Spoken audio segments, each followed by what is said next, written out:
200,000 years is merely a blink in Earth's history. Yet it marks a pivotal moment in the evolution of life, especially for humanity.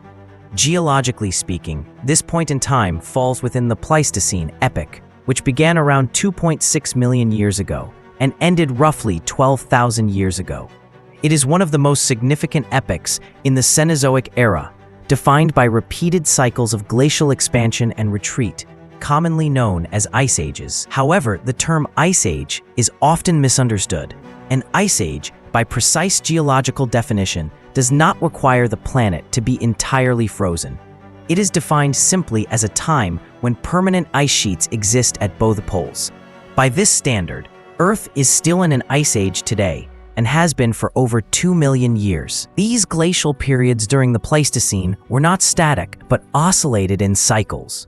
Roughly every 100,000 years, the Earth alternated between cold, extended glacial phases and shorter, warmer interglacial periods.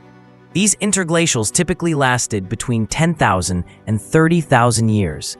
200,000 years ago was one such warm interval, a brief climatic pause before the return of widespread ice. At that time, global temperatures were approximately 2 to 3 degrees Celsius lower than today. Permanent ice still covered much of the Arctic and Antarctic. Sea levels were dozens of meters lower due to vast volumes of water locked in continental glaciers. However, the arrangement of continents was nearly identical to what we see today. Major tectonic plates, Africa, Eurasia, the Americas, had long since settled into their modern positions. Continental drift, at a rate of just a few centimeters per year, had little visual impact over a 200,000-year span. From space, Earth would have looked familiar. But a closer view reveals key differences. Rainforests were reduced. Temperate woodlands had not yet expanded to their present extent. Vast stretches of the land were covered by cold grasslands, shaped by lower humidity and cooler air. Ecosystems were structured around these harsher conditions and dominated by large Ice Age mammals. Importantly, these changes, while dramatic, occurred gradually over thousands or tens of thousands of years. This slow pace allowed living organisms to adapt through natural selection. In contrast, climate change today is progressing at a pace hundreds to thousands of times faster than any known in the Pleistocene. This is unprecedented. Species that once survived multiple glacial cycles now have no time to adjust. Climate change has shifted from geological timeframes to human lifespans. Comparing these two periods, 200,000 years ago and today, makes it clear just how extreme our modern trajectory has become. What once required millennia to shift, human activity is now altering in mere decades. Understanding the Earth's geological and climatic state 200,000 years ago is essential to grasp the living conditions, ecosystems, and especially the human species that shared the planet at that time. This context is not just historical, it's critical, because the pace of change today is no longer natural. It's us. Part 2, Kingdom of the Megafauna. 200,000 years ago, much of the northern hemisphere was dominated by one of the most extensive terrestrial ecosystems ever to exist, the Mammoth Steppe. It was a cold, dry, and open environment that stretched from Western Europe, across Siberia, through Beringia, and into North America. In essence, it was a frozen counterpart to today's African savanna, vast, windswept, and populated by giant mammals. The Mammoth Steppe was not a forest. Tree cover was minimal due to low temperatures and short growing seasons. Instead, the landscape was composed of grasses, mosses, and hardy shrubs, ideal grazing ground for large herbivores. These herbivores, in turn, sustained a hierarchy of large carnivores. The woolly mammoth, Mammuthus primigenius, was the most iconic inhabitant of this ecosystem. Ranging from Europe to Siberia, it was well adapted to the cold, with its thick fur, subcutaneous fat, and long curved tusks used for defense, foraging, and even clearing snow to access vegetation. Mammoths moved in herds, shaped the landscape by their presence, and were key to nutrient cycling in the tundra. Alongside mammoths were woolly rhinoceroses, Coelodonta antiquus, stocky, short-legged, and equally well-insulated. They grazed the same plains and left behind evidence of their presence in both fossils and cave art, especially across Ice Age Europe. Predators were equally formidable. The cave lion, Panthera spelaea, larger than today's African lion, hunted in groups and targeted medium to large-sized prey. Fossil remains and Paleolithic art suggest that it was a dominant apex predator in its time. In the Americas, the most recognizable predator was Smilodon, often referred to as the saber-toothed cat. Despite its name, Smilodon was not a true tiger. It had short limbs, a muscular build, and extremely elongated upper canines. These teeth, though intimidating, were relatively fragile, meaning Smilodon relied more on ambush tactics and powerful forelimbs to subdue prey before delivering a fatal bite to the throat or soft tissue. In Africa and parts of Asia, another notable herbivore was Civatherium, an extinct species of giraffid. Heavier and more robust than modern giraffes, it had 2 pairs of ossicones, horn-like structures, and likely stood as one of the largest ruminants ever to live. Some evidence, including rock art, suggests it may have survived until as recently as 8,000 years ago. The giant wild cattle, Pelerovus, were another important member of the megafauna. Native to Africa, they had massive outward curving horns and played a crucial role in maintaining open grassland ecosystems by preventing tree encroachment. Similarly, aurochs, Bos primigenius, the wild ancestors of all domestic cattle, once roamed from India through Europe. Their wide distribution and ecological impact were immense. They shaped vegetation patterns and were later domesticated by early agricultural societies. The last known aurochs died in 1627, but their genetic legacy persists in modern cattle breeds. Collectively, these species were not just passive participants in their environment. They were ecosystem engineers. By grazing, trampling, and dispersing seeds and nutrients, megafauna maintained the open structure of the steppe and savanna landscapes. Their presence suppressed tree growth, which in turn influenced albedo, surface reflectivity, regional climate feedback, and the migration patterns of smaller species. But this age of giants came to an abrupt end. At the onset of the Holocene, approximately 10,000 years ago, a major extinction event wiped out the majority of megafaunal species across the globe. Mammoths, woolly rhinos, saber-toothed cats, giant sloths, and more disappeared within a few thousand years. The causes of this extinction remain a subject of debate. Hypotheses include rapid climate warming at the end of the last glacial period, the spread of anatomically modern humans and their advanced hunting techniques, habitat loss, and even disease. It is likely that multiple factors acted in combination. What is clear is that the loss of megafauna caused significant ecological ripple effects. Forests expanded into areas once held as open grasslands. Biodiversity patterns shifted, nutrient cycling changed. Some ecosystems never fully recovered. The kingdom of the megafauna was not just a biological curiosity. It was a global structure that maintained balance across continents for hundreds of thousands of years. Its collapse marked the beginning of a new ecological era and a profound reshaping of life on Earth. Part 3. The Continent of the Strange. 200,000 years ago, Australia was home to one of the most unusual ecosystems on the planet. Its long-term geographic isolation shaped an evolutionary trajectory unlike any other continent. While most of the world was dominated by placental mammals, Australia's megafauna evolved primarily from marsupials and reptiles, resulting in a unique set of ecological roles and anatomical adaptations. The continent's separation from Antarctica around 90 million years ago, and later from Asia, created an evolutionary laboratory. Without large placental predators, marsupials expanded to fill niches typically held elsewhere by lions, bears, and wolves. Simultaneously, reptilian predators retained significant influence, particularly in the arid inland environments. Among the apex predators was quincana, a fully terrestrial crocodilian. Unlike modern crocodiles, quincana was built for speed on land, with long legs and sharp, blade-like teeth. It reached up to 3 meters in length and likely hunted large mammals. It represents a rare case of crocodiles successfully adapting to a fully terrestrial lifestyle. Even more formidable was Megalania, Varanus priscus, a massive monitor lizard and relative of the Komodo dragon. Estimated to grow up to 5 or 6 meters long and weigh over 500 kilograms, Megalania was the top predator in Australia's inland regions.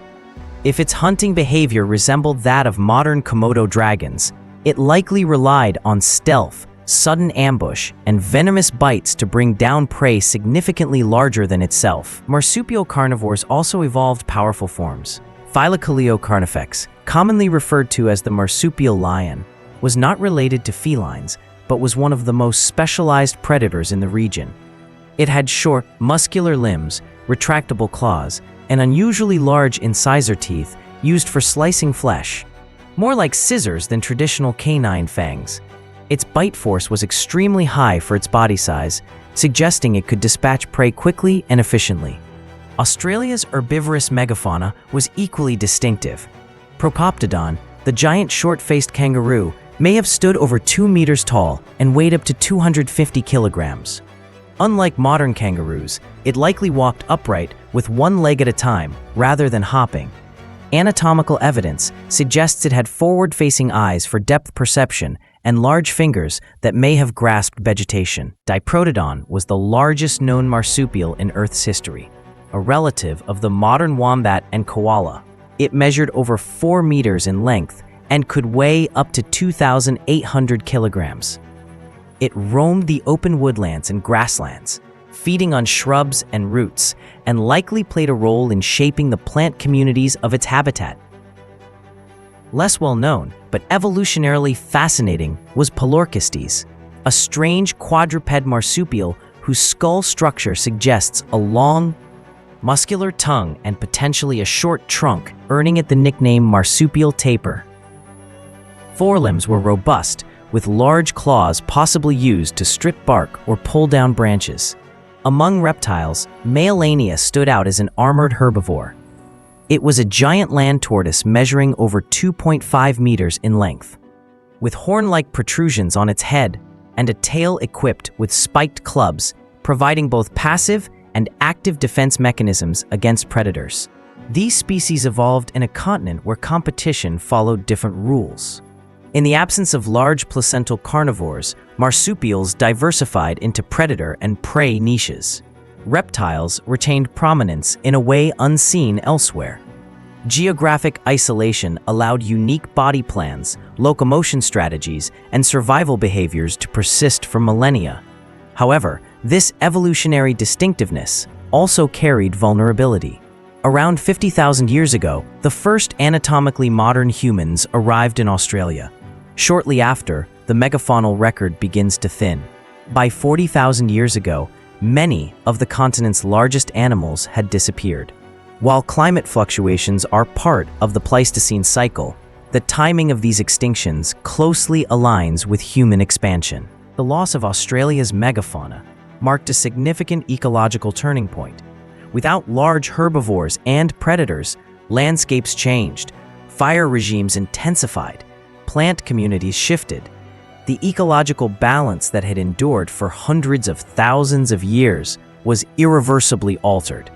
Australia's Pleistocene ecosystem was not just strange, it was a fully functional, stable biosphere, adapted to its own rules. Its collapse illustrates how unique evolutionary experiments can be undone in a short span of time when external pressures exceed the system's adaptive capacity. Part 4. South America, Land of Giant Shadows. 200,000 years ago, South America was one of the most biologically distinct landmasses on Earth. For tens of millions of years, it remained isolated from other continents, cut off from Africa, North America, and Eurasia, developing its own evolutionary paths. At that time, no humans lived there. What existed instead was a continent shaped by a unique combination of ancient mammalian lineages, massive herbivores, and unusual predators. The most iconic representative of this isolation was the giant ground sloth Megatherium. Weighing up to 4 tons and reaching lengths of 6 meters, it was among the largest land mammals ever to exist. Unlike modern tree-dwelling sloths, Megatherium was fully terrestrial. Fossil evidence suggests it played a major role in modifying the landscape. Some species may have dug extensive tunnel systems, paleoburrows, measuring several meters wide and hundreds of meters long. These structures remain visible today in Brazil and Argentina. Another remarkable animal was Glyptodon, a giant armored mammal related to modern armadillos. Roughly the size and shape of a small car, it had a domed, bony shell and a tail often equipped with spikes. It likely used its armored body as a defensive strategy against predators. Its remains are frequently found overturned, possibly a result of early human hunting tactics that targeted its vulnerable underbelly. Toxodon, a herbivore with the size of a hippo and the teeth of a rodent, baffled early scientists. Charles Darwin described it as one of the strangest animals he had ever seen. It belonged to the order Notuungulata, which included a wide variety of extinct South American ungulates. Toxodon's skull and dentition suggest it was a generalist browser and grazer, capable of adapting to various plant communities. Macrauchenia, another unusual mammal, had 3 toes and a body resembling a llama, but with a distinctive feature, a long nasal opening positioned high on its skull, possibly indicating the presence of a short trunk. It was part of the order Litopterna, which, like Notuungulata, evolved in isolation from placental herbivores found elsewhere. Proboscideans, too, reached South America, but from the outside. Notiomastodon was a member of the Gomphotheridae family, closely related to elephants, but from a distinct lineage. It likely migrated into South America, following the rise of the Isthmus of Panama, which connected the continent to North America roughly 3 million years ago. This migration event, known as the Great American Biotic Interchange, brought placental mammals southward and reshaped South America's ecosystems. One of the species that expanded the farthest was Mixotoxodon, a close relative of Toxodon. Unlike most South American herbivores, Mixotoxodon successfully crossed into Central America and even reached present-day Texas. Its ability to thrive in diverse environments highlights the evolutionary success of some native South American lineages. Among the predators, Salopterus was one of the last surviving species of the terror birds, Forus racidae. These large, flightless birds were apex predators for millions of years. Salopterus, smaller than its predecessors, may have occupied an ecological role similar to that of modern Siriomas, ground-dwelling, fast-running carnivores. By the time humans arrived in South America, around 15,000 years ago, many of these species were still present, but within a few thousand years, nearly all had disappeared. The exact causes remain debated, but the overlap between early human settlement and rapid megafaunal extinction is striking. Climate change at the end of the Pleistocene may have stressed ecosystems, but evidence suggests that prehistoric humans played a significant role. Fossil sites often show cut marks on bones, hunting tools nearby, and signs of rapid population collapse among large species.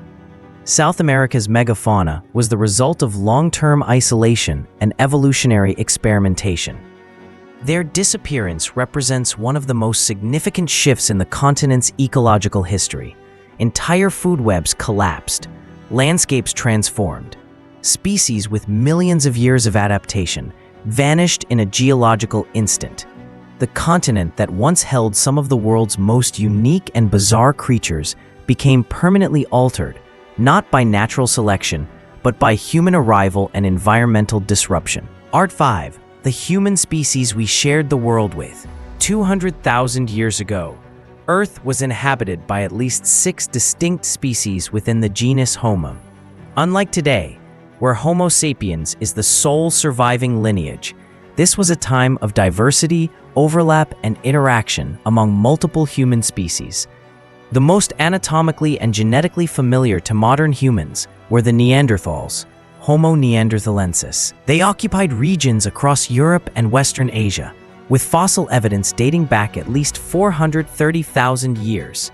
Neanderthals had a robust build, adapted to cold climates, and a brain size comparable to or even larger than that of modern humans. Archaeological findings confirm that Neanderthals used complex tools, controlled fire, and buried their dead, often with grave goods or ornaments. These behaviors suggest the presence of symbolic thinking, social structures, and possibly early belief systems. Skeletal remains also show evidence of healed injuries, indicating that injured individuals were cared for, implying communal support and empathy within Neanderthal groups. In Central and East Asia, another human species, the Denisovans, lived alongside both Neanderthals and Homo sapiens. Discovered primarily through genetic analysis of bones and teeth from the Denisova cave in Siberia, Denisovans are known to have interbred with other human species. Modern populations in Oceania and parts of Southeast Asia carry up to 5% Denisovan DNA. Intriguingly, their genome also contains traces of another, more archaic lineage, pointing to a yet unknown human species that diverged over 1 million years ago. Further south, Homo floresiensis, a diminutive species often referred to as the Hobbit, inhabited the Indonesian island of Flores. Standing approximately 1.1 meters tall, they displayed a mix of primitive and derived traits. Despite their small brain size, evidence shows they made stone tools and hunted animals, suggesting advanced behavior despite reduced stature. Dating of skeletal material places them between 60,000 and 100,000 years ago, with tools potentially going back as far as 190,000 years. Meanwhile, Homo erectus, one of the most successful human species in evolutionary history, was nearing extinction. Having emerged over 2 million years earlier, H. erectus was the first hominin to expand out of Africa and into Asia. They were likely the first to master fire, live in organized groups, and develop durable stone tools. Despite their longevity and adaptability, H. erectus populations were declining by 200,000 years ago and disappeared entirely within the following 100,000 years. Also present was Homo heidelbergensis, a transitional species between H. erectus, Neanderthals, and Homo sapiens. Fossil remains have been found in Europe and Africa, and this species is widely considered a common ancestor of both Neanderthals and modern humans.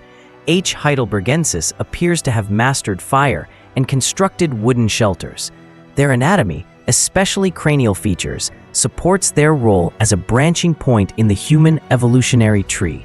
All these species shared a set of behavioral characteristics: the use of tools, the control of fire, group living, and adaptation to a wide range of environments.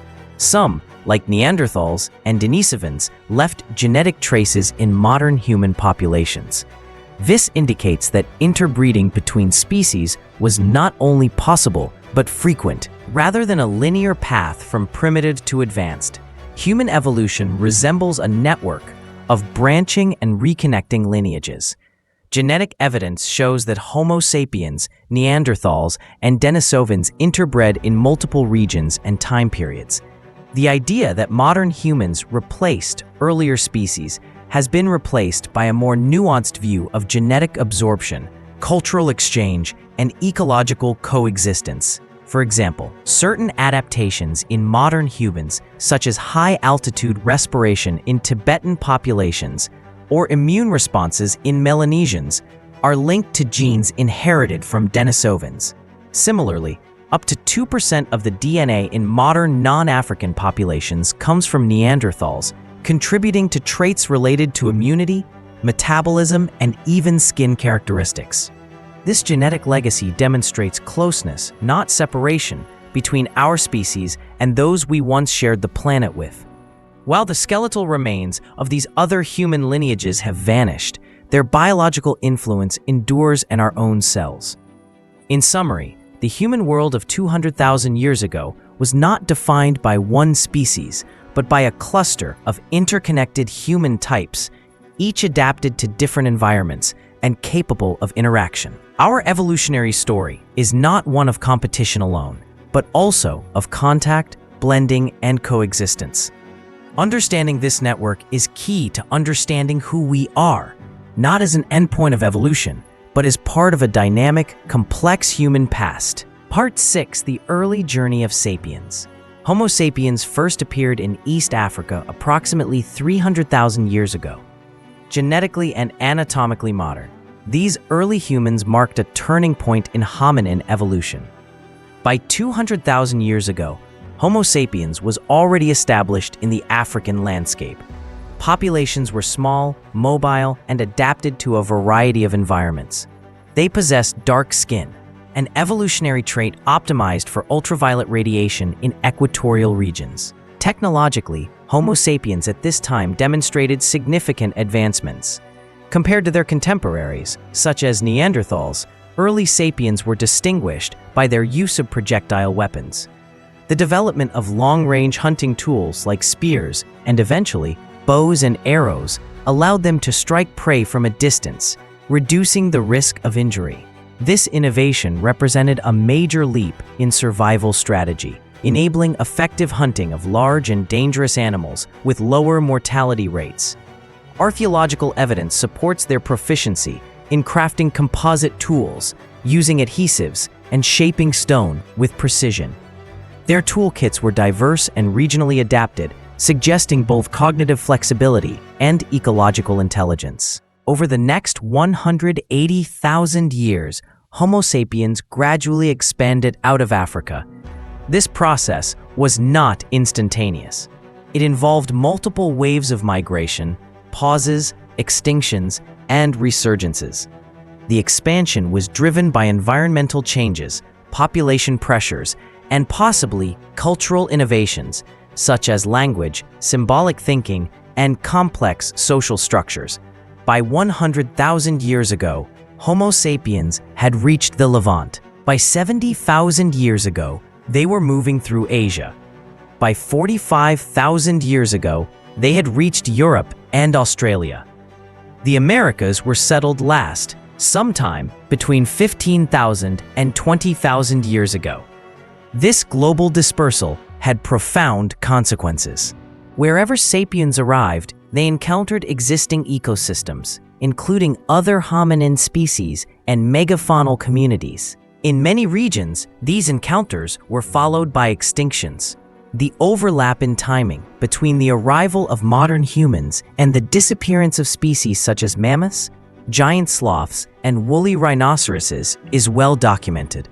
Similarly, Homo sapiens coexisted briefly with Neanderthals, Denisovans, and possibly other hominins before becoming the sole surviving human species. The exact mechanisms of these extinctions remain debated. Climate change undoubtedly played a role. But Homo sapiens, with their advanced hunting methods, growing population densities, and ecological flexibility, likely applied additional pressure. In some cases, humans may have altered habitats through fire, overhunted vulnerable species, or outcompeted other hominins for resources. Despite this impact, the survival and spread of sapiens was not inevitable. Their success depended on a combination of adaptability, cooperation, and innovation. They occupied deserts, tundra, forests, and coasts. They developed new tools, adjusted diets, and established long-distance networks of trade and communication.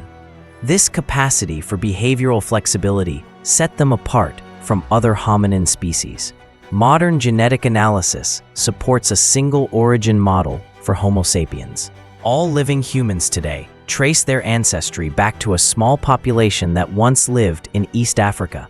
Some estimates suggest that the global human population 200,000 years ago may have been fewer than 10,000 reproductive individuals. Today, more than 8 billion people live on Earth. All are descendants of those early African populations. Their legacy continues not only in our DNA, but in the cultural capacities, technological instincts, and ecological impacts that define our species. Homo sapiens did not become dominant by strength alone. They survived through learning, adapting, and working together. Their expansion across the planet was not linear, but shaped by complex interactions with climate, species, and terrain.